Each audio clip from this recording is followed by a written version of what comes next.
I'm Allison, and this is my dog. And we live in a tiny house, in an even tinier trailer, traveling the country, taking hikes, and today we're putting our new Jeep Gladiator through its first proper off-roading trip, up the legendary Engineer Pass in the San Juan Mountains in Colorado. Now I've been looking to really put the new Jeep through its paces. You can see how we did on our first trip towing the trailer in another video, which I'll link in the description. But now it's time to see what she can do off the pavement. Way off the pavement. We accessed Engineer Pass from the historic town of Ouray, which is known as the Switzerland of America for its high alpine scenery, located at just under 8,000 feet above sea level. That's almost 2,500 meters to my friends who use the metric system. We're about to climb to almost 13,000 feet, almost 4,000 meters. Engineer Pass is one of the highest roads in the state of Colorado, after all.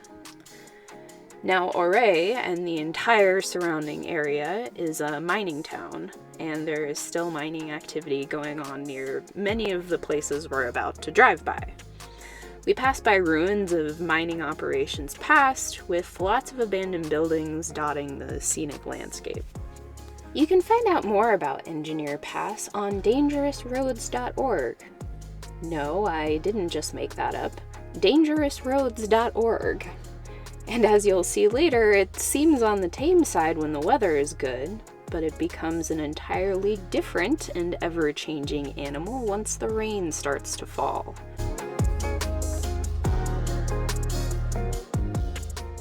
This place isn't messing around. A high-clearance four-wheel drive vehicle is mandatory, at least if you want to be confident your vehicle will make it out in one piece. And while you can rent a side-by-side or Jeep back in town at one of the many rental establishments, I would highly discourage anyone from attempting this route if you've, say, maybe never even sat in one of these vehicles before, or otherwise have really limited experience.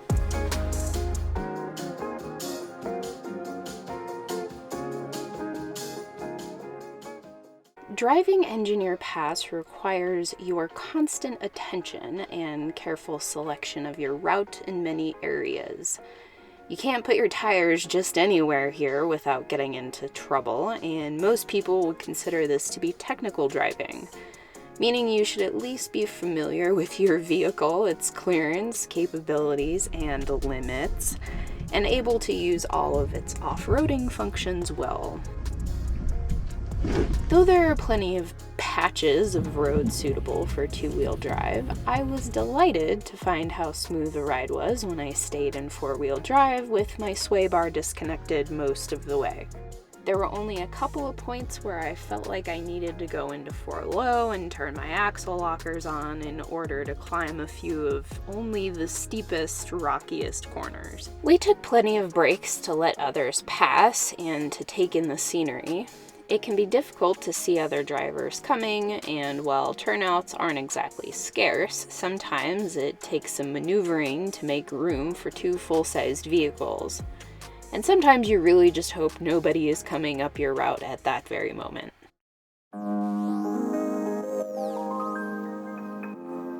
From the road, you get sweeping views of 14,000-foot peaks, wildflowers, rivers, and wildlife. I'd highly suggest getting acclimated in the lower elevations for a day or two and hydrating and feeding yourself very well before you enjoy one of these high elevation hikes. Unfortunately, our plans for such a hike were thwarted by one of the San Juan Mountain Range's legendary thunderstorms. That's hail! It's hailing!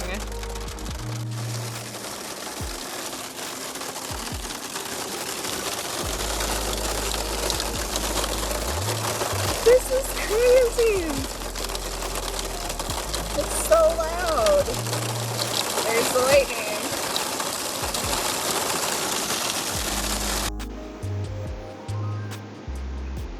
What?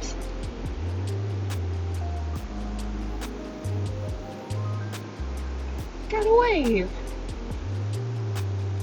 Oh, buddy's okay. That's lightning. Oh, he's got fuel too.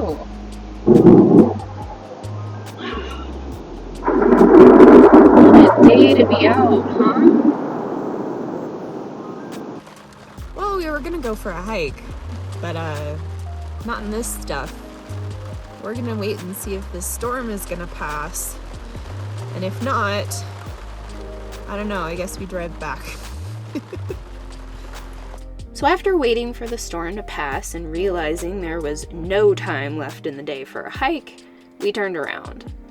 Law enforcement highly discourages driving this way in the dark, and we turned around to find most of the routes down the mountain had been washed out by that storm, and many vehicles were bottlenecking into just a couple of roads left to get out.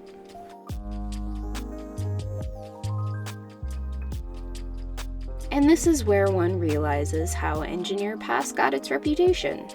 The roads back here are extremely rocky and can be slick when it's wet, in addition to that pesky problem of washouts. And when there are steep hills and cliffs on tight curves with wet rocks, the margin for error becomes as narrow as the trail. Although slide-offs, even those on the steepest grades, are generally survivable here, your winch out or towing bill for such a mistake might make you wish you were dead. Rescues are an expensive ordeal, and you'd be best served by coming equipped with your own rescue equipment, like a winch or tow ropes, and at least a few rudimentary tools to fix some common problems like flat tires. And just in case, come prepared with some extra layers, food, and water in case you do end up having to wait for some help. Or help yourself. The conditions on the mountain change quick. Oh my god! And the high elevation can make physical activity, even simple activities like changing a tire, difficult. So it's too easy for even a minor issue to turn into an emergency. There are good reasons the Park Service highly discourages traveling this road in the dark, in a storm, especially in the snow, and discourages novice drivers. But if you happen to have a good weather forecast, a vehicle built for the rocks and weather, and a little bit of zen, Engineer Pass is a rewarding challenge and a darn good way to see one of the western US's most beautiful mountain ranges.